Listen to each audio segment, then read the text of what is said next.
in the sky, gazing far into the night. I raise my hand to the fire, but it's no use, 'cause you can't stop it from shining through. It's true, baby, let the light shine through. If you believe it's true, baby, won't you let the light shine through for you.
In the sky, gazing far into the night. I raise my hand to the fire, but it's no use, 'cause you can't stop it from shining through.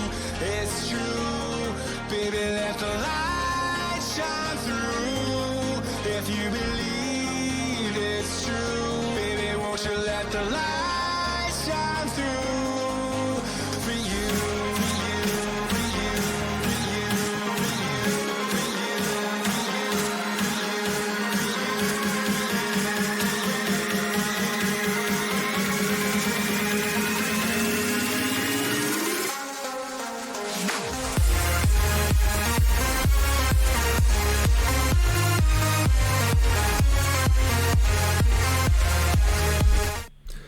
Good morning, and welcome to this very impromptu stream with myself, Stevo, from Elite FPL. Yep, you know what? I finished work and I thought, why not do a stream about last night's virtual FPL? Why? Basically because FPL Penguin, we all know FPL Penguin, he has been doing the live streams during the live games while virtually FPL has been going. And I was just inspired and I thought, you know what? I'm going to cut onto this bandwagon, to use that old FPL terminology. And no, I am not playing this virtual FPL game, but there could be something coming up, shall we say, an idea that I've got regarding virtual FPL. But what I can say is this, is that last night we had a big scorer in a certain person called Aguero, and straight away it's raw. It's raw, 12G, triple captained that man Aguero. Unbelievable. It's funny because when I listen to FPL Penguin talking about virtual FPL, sometimes I must admit I just think to myself, because it's a game, an actual like computer game so to speak, it seems to work on the fact that the specific players actually perform at the level that they're supposed to play. I know that sounds really convoluted, but what I mean is that Aguero's a top striker, and yet he can get hat-tricks like he did against Southampton yesterday. Whereas in real life, he does jack you know what. And yeah, I just find it absolutely fascinating listening into how players perform and stuff. And sometimes I think to myself, is this game a bit too easy? Is this game one of this, things where it's because it's working on an algorithm, a bit like Championship Manager FPL.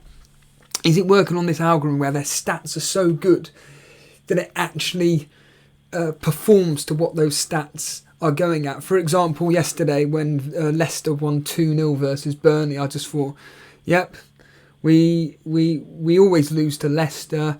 We never do well. I mean, I was looking at the virtual FPL table the other day, and I was like, yep, Burnley right near the bottom. I think we've only won 1 game, drawn 3 and lost 3, yet we've got one of the best defensive records in the league.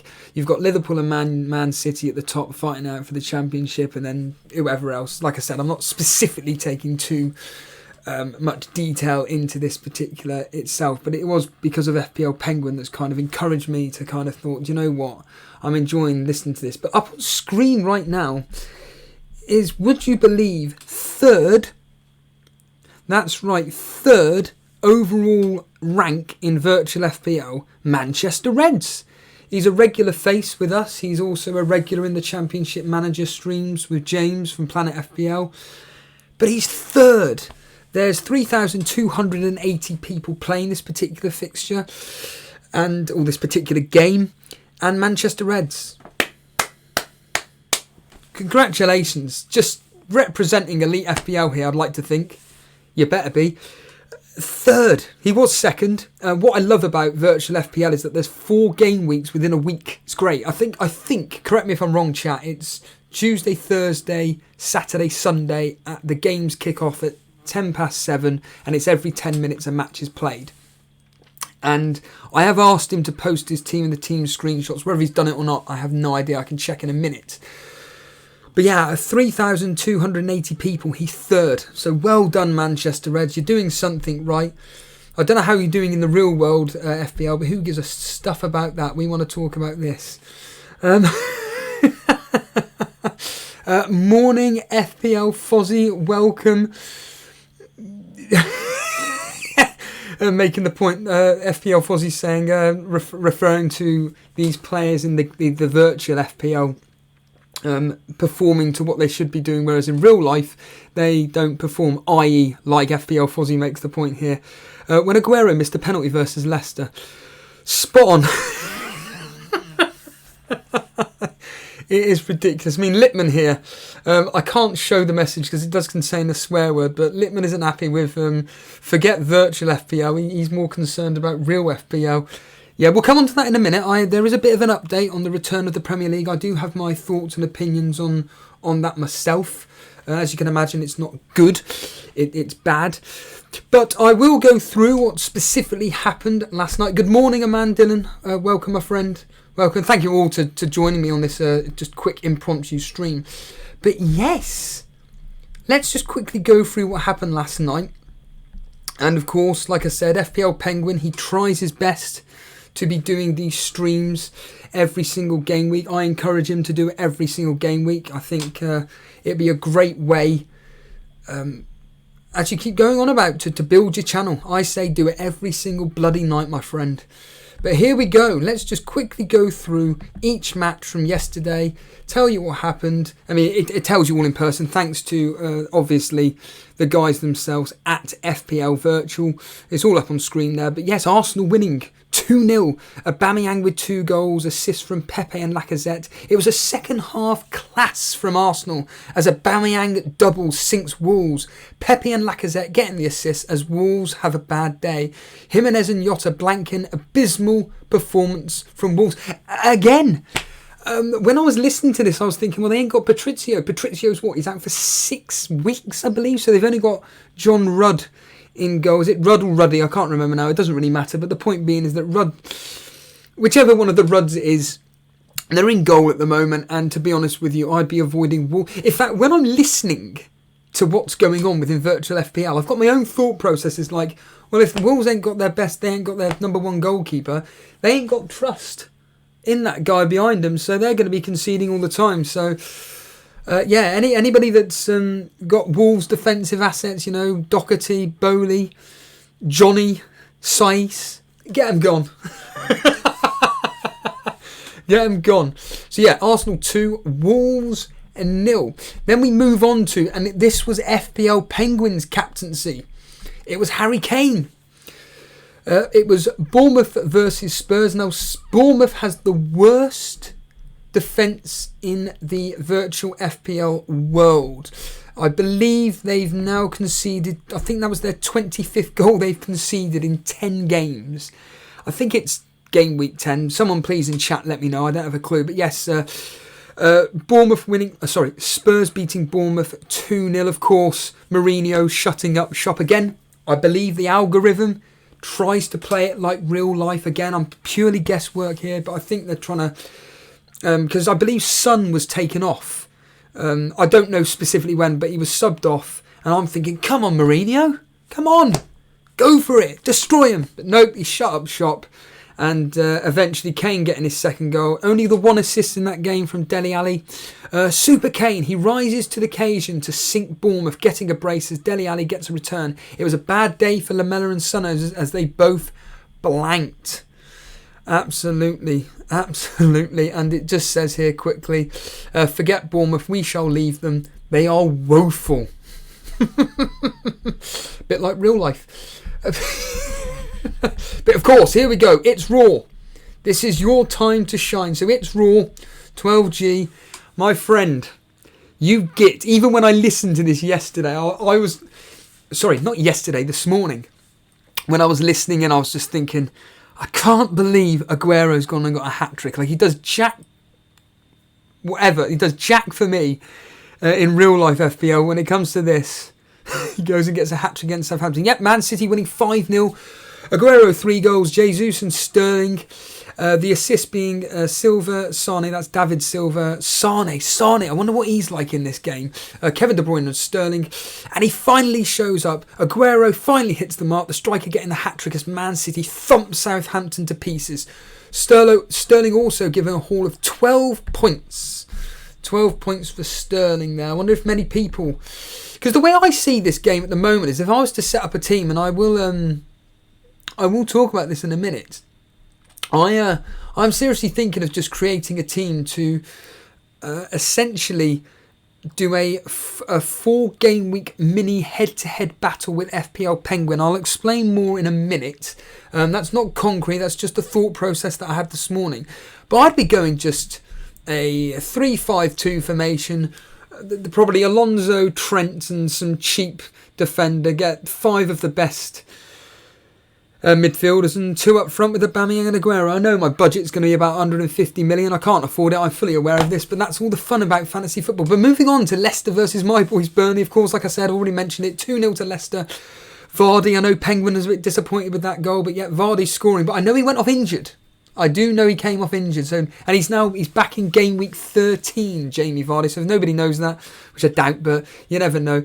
Leicester winning 2-0, but at the expense of Vardy, he'll be back in game week 13. So Leicester goals coming from Vardy and Harvey Barnes, with the assist from Demarian Gray and Perez. Perez, another player, seems to be pulling up all the goals and the assists every time I seem to read about this. It always seems to be Perez's name. It's a bit like in the Championship Manager 0102 game with the guys. It always seems to be Roy Keane that seems to be getting assists. It's incredible.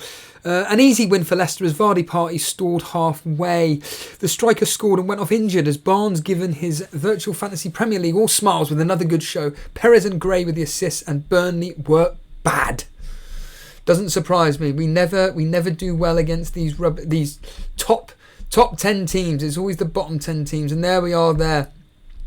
Just to confirm the news about Vardy. Vardy party comes to an abrupt end as the striker scored but went off injured and won't be available for 2 weeks. So who will be the Vardy replacement? That is the question. Moving on to Norwich 1, Brighton 0. Drimich with the goal. That's how you pronounce it, Penguin. It's Drimich.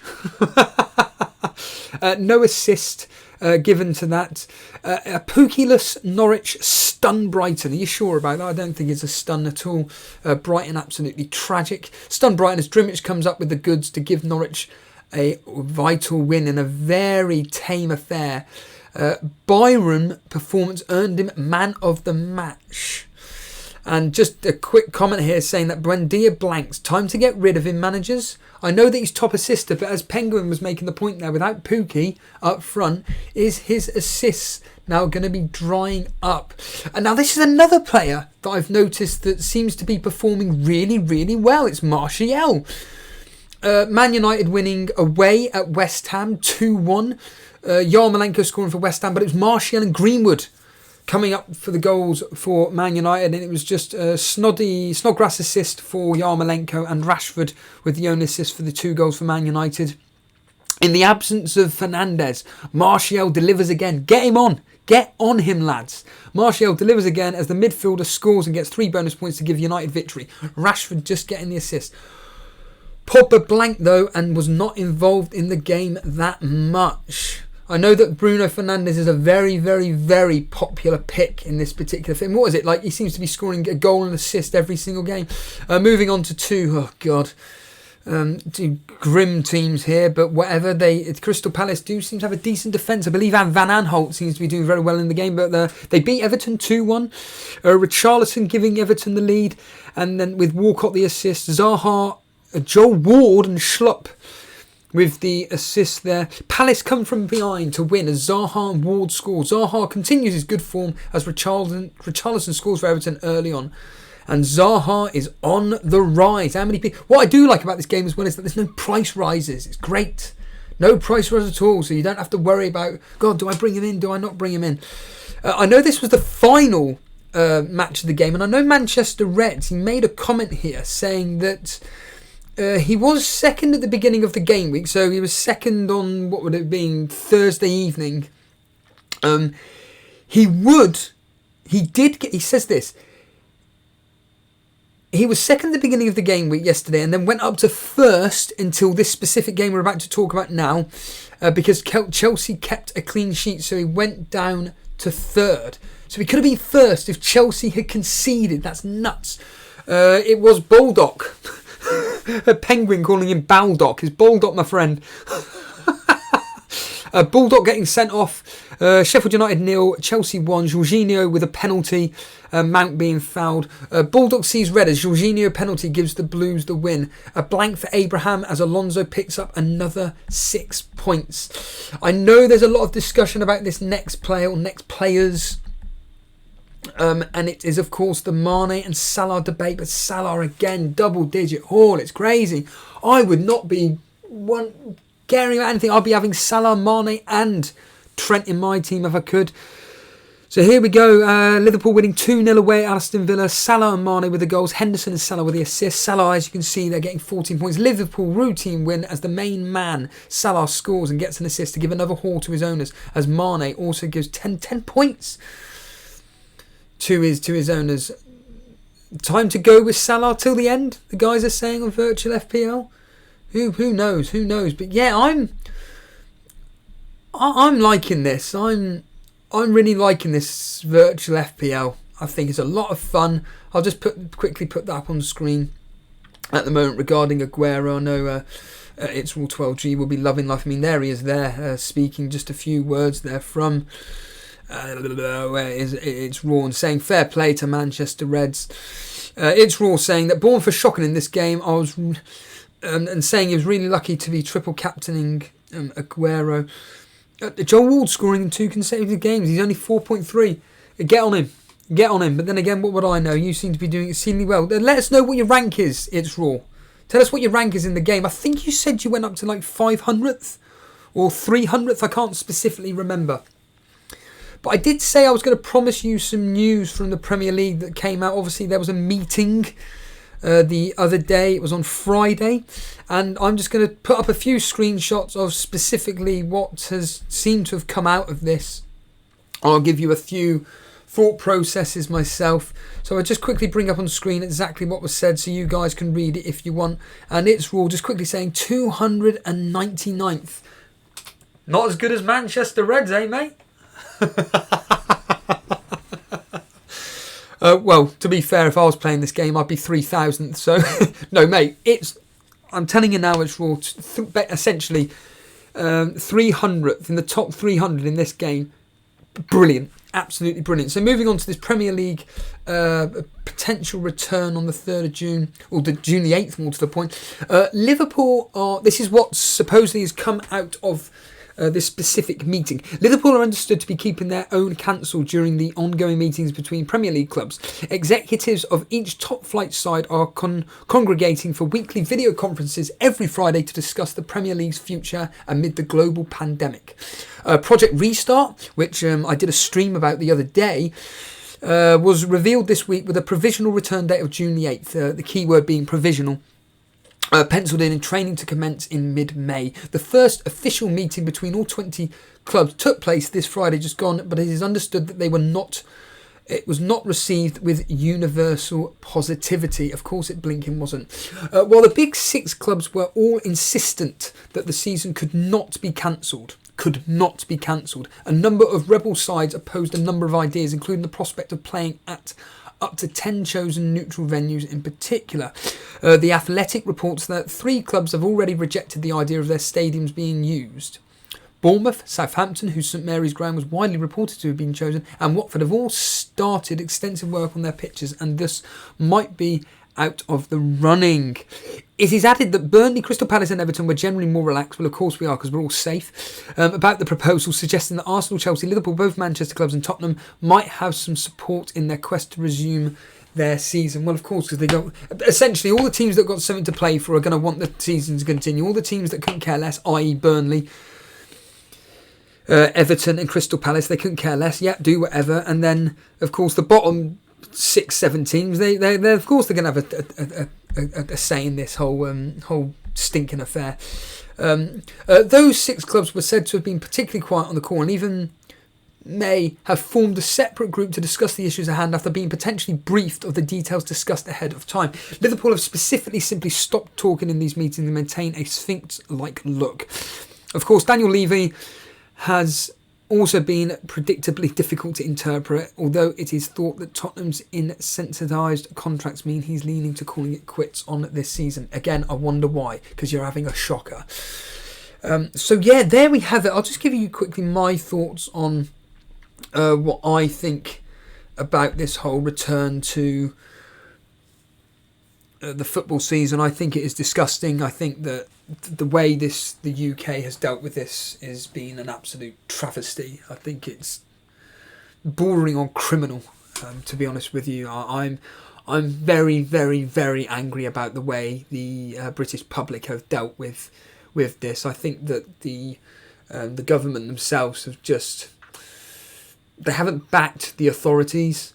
I think that the authorities, maybe even even bringing in the army to help everything out, should have been done, because I just think that the way that the authorities have gone about everything, their hands are tied. Their hands are tied in this whole thing. And in my specific area where I live, you wouldn't think lockdown is even in place. You wouldn't even think that was the case. Yesterday when I went out for my walk during James's Championship Manager stream, just cars everywhere. It's awful. The amount of people on the streets. Yes, it's a lot less than normal, but it's still quite high. I work in retail. I think the way people, specifically customers, are treating staff is abysmal. Is atrocious. And I just think if this country had just put a firm fist on it and was just like, you know what, stuff it. If we come across people that shouldn't be out, we fine them immediately. We send a message out and we say you should not be coming out, and people get the message after a while. It will spread. It will spread that Christ, yeah, we better not be coming out, because you know what? I don't want to get fined. If they had just been hard hitting to start with, closed off certain roads to that like a, how can I explain this? Like a main access to somewhere, and maybe the police closed them off and maybe had a barrier to say, you know, we need to check your ID, etc. I don't know, but I just think the way this country's gone about is disgusting. I think the absolute nonsense that the government came out with about, oh, but the UK are missing sport. Oh, it's going to boost their happiness. Shut the up. I just get stuffed. I think it's more important to be protecting the health of our nation than it is to worry about some poxy sports taking place. And do people not realise that whether it's footballers, cricketers, rugby players, any form of sports player, do they not realise that they're human beings? I know we're talking of Aguero as an example. I'm sorry, but he's actually come out and said, I don't want to play. I'm too concerned. And he's spoken to his own, not only just his own family, but other teammates and various other footballers saying they don't want to come back. I have no idea when it's coming back, but June the 8th, just for me, it just seems too slow. But what I can say, if it does come back, I'm telling you now, it's going to be goals galore.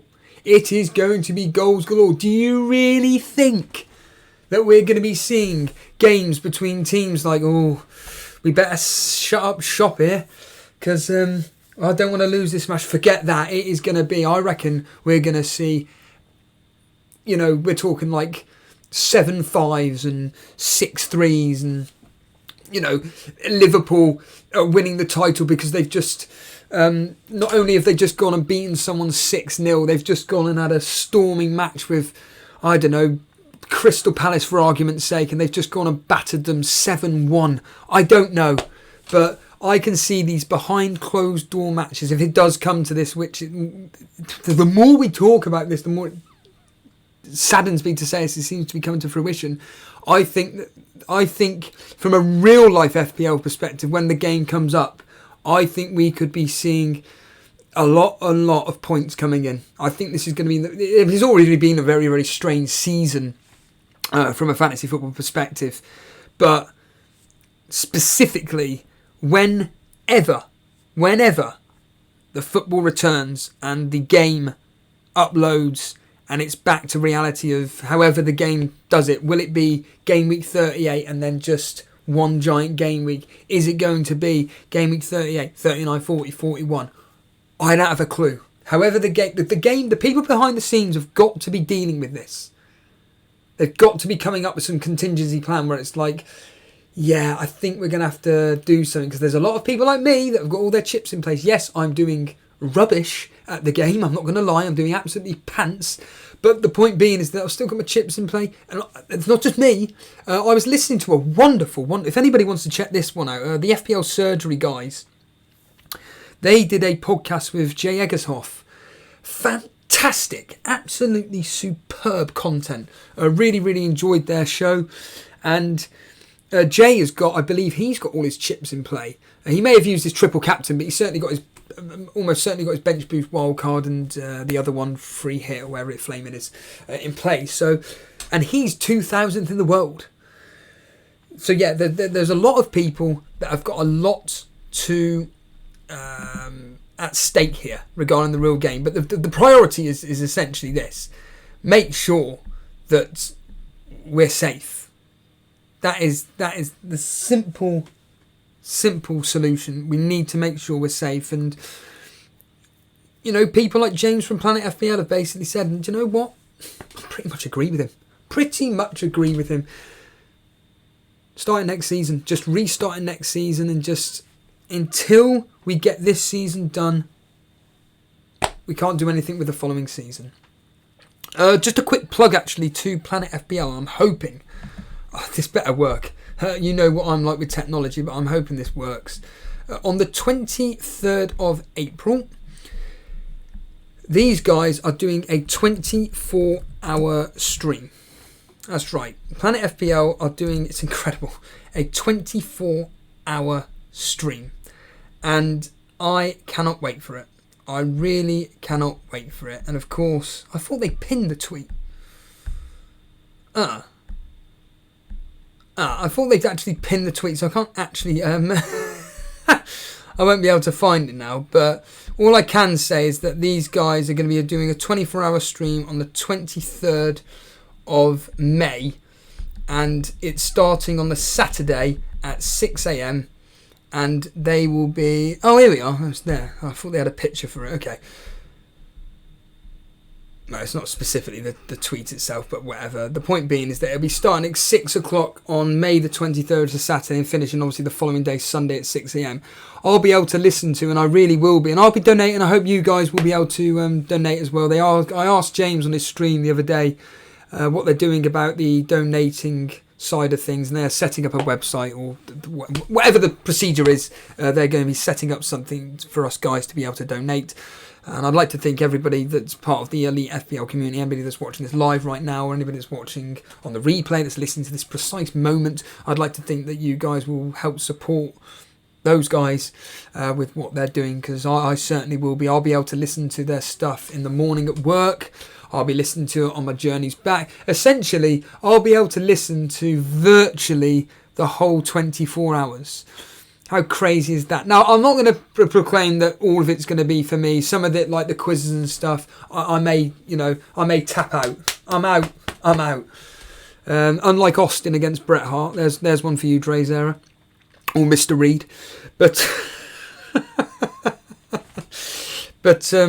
certainly the majority of it, I will definitely be able to be. I am going to be listening into. So I'm looking forward to that. It's going to be absolutely. But again. We can talk about that another day. Other than that, everybody, wait a minute. We have one long question here.